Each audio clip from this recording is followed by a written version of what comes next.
ధనుస్సు రాశి వారికి ఎలా ఉందో తెలుసుకుందామండి. డిసెంబర్ మాసం ధనుస్సు రాశి. ఇందులో మూల 1, 2, 3, 4 పాదాలు, పూర్వాషాఢ 1, 2, 3, 4 పాదాలు, ఉత్తరాషాఢ 1వ పాదము. ఇది ధనుసు రాశిలోకి వస్తాయండి. ఈ రాశిలో ఉన్న స్త్రీలకు పురుషులకు ఈ మాసంలో గ్రహ సంచారం బాగుందండి, చక్కగా ఉంది. అన్ని రకాలుగా అన్ని విధాల యోగదాయకంగా ఉంది, అద్భుతంగా ఉంది, యోగిస్తుంది. గతంలో ఎన్నో బాధలు పడ్డారు, కష్టాలు అనుభవించారు, ఎన్నో సమస్యలు ఎదుర్కొన్నారు. కానీ ఈ మాసం, ఈ డిసెంబర్ మాసం ఈ ధనుసు రాశి వారికి బాగుందండి, అన్ని రకాలుగా బాగుంది. కంగారు పడాల్సిన పని అయితే లేదు. ధైర్యంగా ఉండండి, మనోనిబ్బరంగా ఉండండి, ఆత్మవిశ్వాసంతో ఉండండి, నమ్మకంతో ఉండండి. బాగుందండి. ఇకపోతే ఆరోగ్య విషయంలో కూడా బాగుంది. గతంలో కొన్ని ఆరోగ్య సమస్యలు ఉన్నాయి మీకు, కానీ బాగుందండి. ధనాదాయం కూడా బాగుంది, సమయానికి ధనం చేతికి అందుతుంది. అయితే అధిక ఖర్చు ఉంటుందండి, మీకు అధిక ఖర్చులు ఉంటాయి, అనవసర ఖర్చులు ఉంటాయి. ఏదో ఇంటి రిపేర్లో, వాహన రిపేర్లోనే ఏదోటి ఉంటుంది. అలాగే శుభమూలక ధనం ఏమవుతుంది, శుభమూలక ధన వ్యయం అవుతుంది. అంటే శుభకార్యాల నిమిత్తం ఖర్చు పెడతారు. కొంతమందికి అయితే మీ గృహంలోనే శుభకార్యాలు జరగడానికి అవకాశం ఉంది.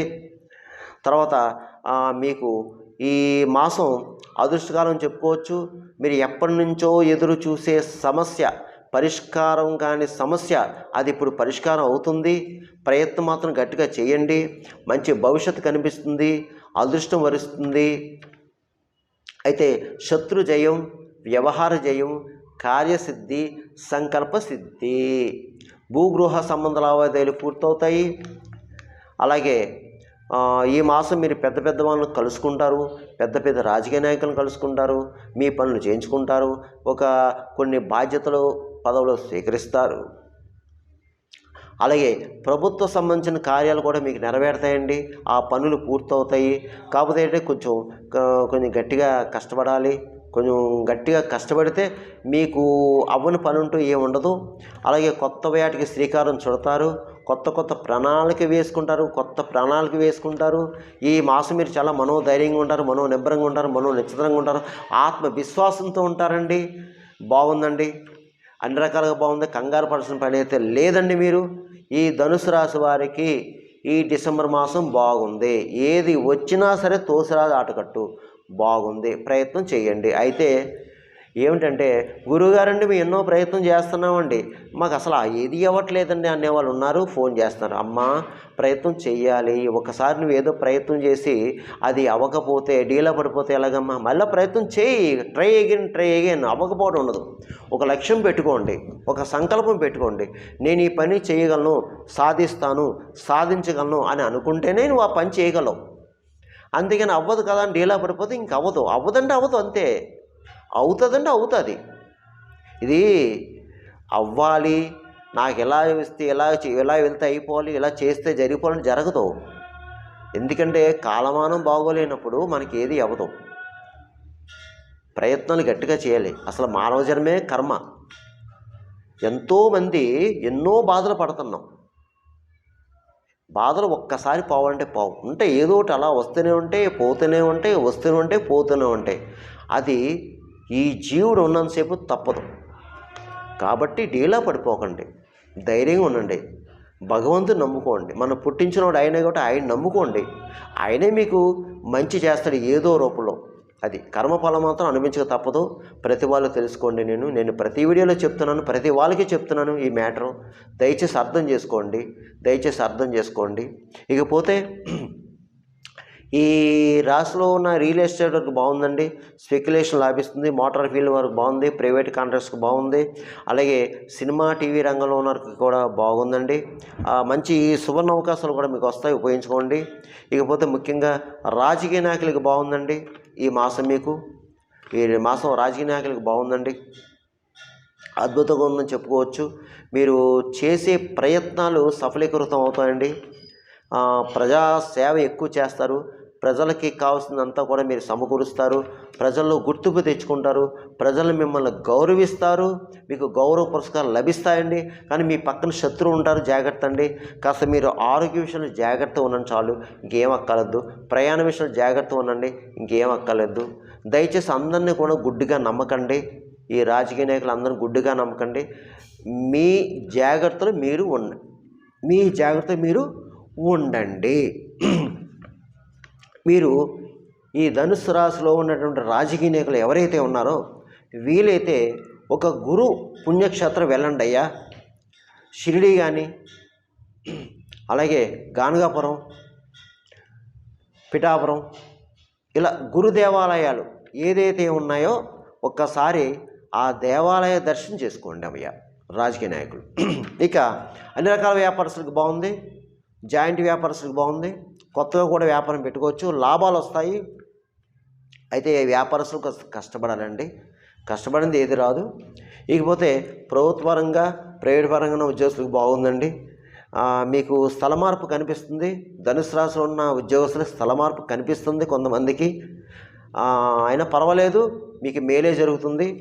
ఇకపోతే వివాహం అమ్మాయిల అబ్బాయిలు కూడా మీరు ప్రయత్నం చేసుకోండి, వివాహ ప్రయత్నాలు సఫలీకృతం అవుతాయి. ఇకపోతే ముఖ్యంగా చదువుకునే విద్యార్థులు చక్కగా చదువుతారు. బాగా చదవండి, గురువు ఆరాధన ఎక్కువ చేసుకోండమ్మా. మీరు సరస్వతి ఆరాధన చేసుకొని చదువుకునేవారు. ఇక ముఖ్యంగా ఈ అబ్బాయిలు అమ్మాయిలు హయ్యర్ స్టడీస్కి, ఈ ధనుసు రాశిలో ఉన్న అబ్బాయిలు అమ్మాయిలు హయ్యర్ స్టడీస్కి వెళ్ళేవారు ఎవరైతే ఉన్నారో, అంటే ప్రభుత్వ సంబంధించిన ఎగ్జామ్స్ ప్రిపేర్ అయ్యేవాళ్ళు, అంటే for example group 4 exams, IAS IPS, ఇలా ఎవరైతే ఉన్నారో మీరు మంచిగా ప్రిపేర్ అవ్వండి, చక్కగా చదువుకోండి, మీరు ఎగ్జామ్ పాస్ అవుతారు. కాన్సన్ట్రేషన్తో ఉండండి, ఇతర వ్యాపకాలు పెట్టుకోకండి, ఇతర వ్యాపకాలు ఏమేమి పెట్టుకోవద్దు దయచేసి, మీరు ఎగ్జామ్లో పాస్ అవుతారు. ఇక ఈ చెప్పిన గోచార ఫలితాలు రాశిఫలాలు కేవలం మీకు 40% పనిచేస్తుంది, మిగతా 60% కూడా మీ యొక్క జన్మజాతకం మీద ఆధారపడుతుందమ్మా. ఎందుకంటే నేను చెప్పిన ఫలితాలు కొంతమంది జరగచ్చు, కొంతమంది జరగకపోవచ్చు. ఎందుకంటే జరగాలని రూల్ లేదు, జరగకూడదని రూల్ లేదు. చాలామంది కాల్ చేస్తున్నారు, గురువుగారు మీరు చెప్పినవి జరుగుతలేదు అని, కొంతమంది జరిగినాయని బాగున్నాయని కొంతమంది కాల్ చేస్తున్నారమ్మా. దయచేసి నేను ప్రతి వీడియోలో చెప్తున్నాను, నా వీడియోలో దయచేసి గమనించండి అమ్మా. మీరు గమనించి మీరు దాన్ని బట్టి చూసుకోండి. ఏమన్నా మీకు సలహాలు సంప్రదింపులు కావాలంటే తప్పకుండా ఈ కింద నెంబర్ ఉంది, ఫోన్ చేయండి, అపాయింట్మెంట్ తీసుకోండి, చేసుకుని మీరు కావాల్సిన సలహాలు సూచనలు ఇవ్వడం జరుగుతుంది. అంటే నాకే చేయాలని కూడా నేను చెప్తలేదు, మీ ఇష్టం. ఎవరికి చేస్తారో ఎవరితో మాట్లాడుకుంటారో అది మీ ఇష్టం. ఏ పండితులు చూపించారో మీ ఇష్టం. సరైన పండితులు చూపించుకోండి, సరైన పరిహారం చేసుకోండి, మీరు అన్ని విషయాల్లో సఫలీకృతం అవుతారు.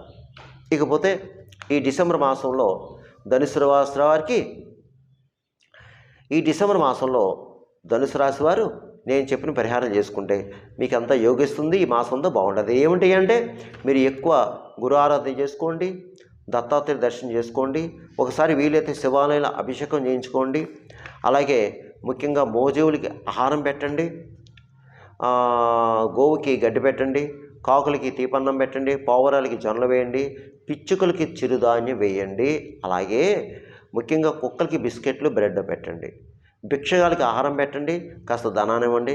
ముఖ్యంగా బ్లైండ్ పర్సన్స్ అంటే కళ్ళు లేని వాళ్ళు ఉంటారమ్మా, వారికి ఏదైనా ధన సహాయం చేసి, వస్త్ర సహాయం చేసి కాస్త డబ్బులు చేతిలో పెట్టండి.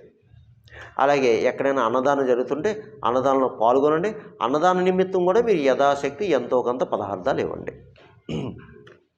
ఇక ముఖ్యంగా మీరు ఈ ధనుసు రాశి వారికి నేను 4 ఇంపార్టెంట్, ఈ డిసెంబర్లో 4 ముఖ్యమైన పండుగ ప్రధానాలు ఉన్నాయండి, నేను చెప్తాను. అవన్నీ మీరందరూ చేసుకోండమ్మా, వీలైనంతలో చేసుకోండి, మీకు తప్పకుండా మేలు జరుగుతుందమ్మా.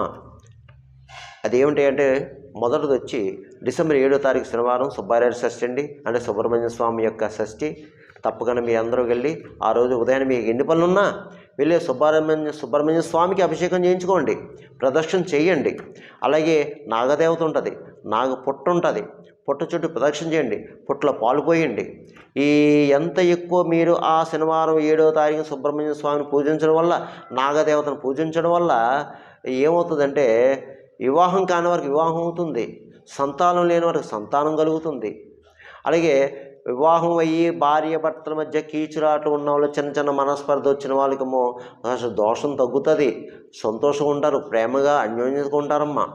తప్పకుండా చేసుకోండి. ఇకపోతే రెండవది వచ్చి ఆదివారం, డిసెంబర్ 8 ఆదివారం అందరికీ సెలవు. ఆ రోజున కాలభైరవ అష్టం అండి. చక్కగా వెళ్ళి కాలభైరవ స్వామి పూజ చేయించుకోండి, కాలభైరవ స్వామికి అభిషేకం చేయించుకోండి. స్వామికి ప్రీతికరమైనది, ఇష్టమైనది వడమాల వేయండి. అలాగే ఇష్టమైంది పలరసం, నల్ల ద్రాక్ష రసం అండి. నల్ల ద్రాక్ష రసం స్వామికి, కాలభైరవ స్వామికి మహాప్రీతి అండి. మీరు అనుకున్న కోరికలు నెరవేరుతాయి ఆ స్వామివారికి ద్రాక్షరసంతో అభిషేకం చేయడం వల్ల. అంటే మన పంచామృతాలతో చేస్తాం, ముఖ్యంగా ద్రాక్షరసం యాడ్ చేయండి అమ్మా. ఎవరికి ఏ సమస్య ఉంటే ఆ సమస్య తీరుతుంది చేసుకోవడం వల్ల.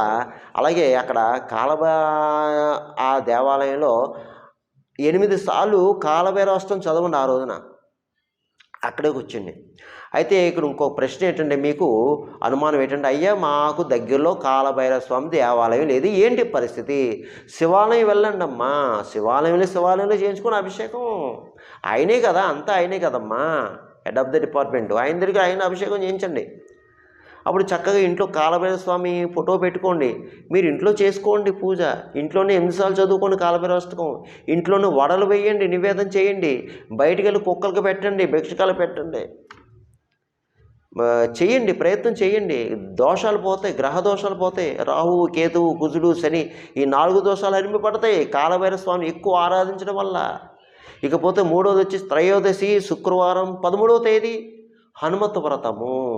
తప్పనిసరిగా ఎవరికి ఎన్ని పనులున్నా సరే వెళ్ళి ఆంజనేయ స్వామి గుడికి వెళ్ళండి, ప్రదర్శన చేసుకోండి. అలాగే సింధూర పూజ చేసుకోండి, ఆకు పూజ చేయించుకోండి, వడమాల వేయండి. ముఖ్యంగా ఆంజనేయ స్వామి గుళ్ళో ఆ రోజున ఏకాసనము అంటే ఎర్రటి వస్త్రం వేసుకొని అక్కడే కూర్చుని 41 సార్లు వీలైతే హనుమాన్ చాలీసా చదువుకోండి. 41 సార్లు హనుమాన్ చాలీసా చదవడం వల్ల మీరు సుందరకాండ పారాయణం చేసేంత ఫలితం మీకు లభిస్తుంది. ఇది చేసుకోవడం వల్ల జాతకంలో శని దోషం ఉంటే హరింపబడుతుంది, శని శాంతిస్తాడు. శని భగవానికి మహాప్రీతి, మహా ఇష్టం. నువ్వు హనుమాన్ చాలీసా చదివినా, ఆంజనేయ స్వామికి ప్రదర్శన చేసినా, హనుమాన్ అన్నా సరే శని భగవానికి ప్రీతి కలుగుతాడు, ఆయనకి ఇష్టం, ఆయన శాంతిస్తాడు. ఇకపోతే 4వది వచ్చి చివరిదే డిసెంబర్ 14 చతుర్థి శనివారం దత్త జయంతి అండి. తప్పకుండా ఆ రోజు మీకు ఎన్ని పనులున్నా దత్తాత్రేయ గుడికి వెళ్ళండి, ప్రదక్షిణ చేయండి, దత్తాత్రేయ స్వామికి అభిషేకం చేయించుకోండి వీలైతే, లేదా అర్చన చేయించుకోండి, గురు చరిత్ర చదువుకోండి, లేదా సాయిబాబా చరిత్ర చదువుకోండి. అయ్యా మాకు దగ్గరలో దత్తాత్రేయ దేవాలయం లేదు, ఎలాగా? సాయిబాబా గుడికి వెళ్ళు, సాయిబాబా దేవాలయం వెళ్ళు, ప్రతి వీధిలో ఉంది ఇప్పుడు అక్కడ. సాయిబాబా దేవాలయం వెళ్ళు, దక్షిణామూర్తి దగ్గరికి వెళ్ళు, రాఘవేంద్ర స్వామి దగ్గరికి, ఎవరన్నా గురువే కదమ్మా, వెళ్ళండి చేసుకోండి. ఆ ఇక్రాల భరద్వాజ మాస్టారు రాసినటువంటి గురు చరిత్ర తీసుకో, ఆ గుళ్ళో కూర్చొని చదువు ఎక్కడో చోట. నీకు ఎన్ని వీలైతే అన్ని అధ్యాయాలు చదవయ్యా. దత్తస్తవం చదువుకో. నీవు ఆ రోజున 14వ తారీఖు డిసెంబర్ 14 చతుర్థి శనివారం దత్త జయంతి రోజు ఎంత ఎక్కువ గురు ఆరాధన చేసుకుంటే మీరు అంత మీకు బాగుంటుంది. ఎందుకంటే ఇప్పుడు ప్రతి వాళ్ళు ఎన్నో సంస్థ బాధపడుతున్నామండి, ఎంతోమంది ఎన్నో సంస్థ బాధపడుతున్నాం. దేనివల్ల? గ్రహస్థితి బాగోక, ఇటు గోచారం బాగోక, ఇటు జాతకం బాగోక ఎన్నో సమస్యలు ఎదుర్కొంటున్నాం. కాబట్టి మీరు తప్పనిసరిగా గురు ఆరాధన చేసుకోండి. గురు ఆరాధించడం వల్ల, గురువును స్మరించడం వల్ల జాతకంలో గ్రహ దోషాలుంటే 1,00,000 దోషాలు తీస్తాడు గురువు నానుడి, 1,00,000 దోషాలు తీస్తాడండి. తప్పకుండా మీకు మంచి జరుగుతుంది, మేలు జరుగుతుంది. దత్తాత్రేయ స్వామి వారి దయ వల్ల కర్మ కరుగుతుంది, పనులు ముందుకు సాగుతాయి. అలా చేయండి అమ్మా, మీ అందరికీ మేలు జరుగుతుంది. డిసెంబర్ మాసం సర్వేజన సుగుణమవుతూ శుభమవుతూ స్వస్తి.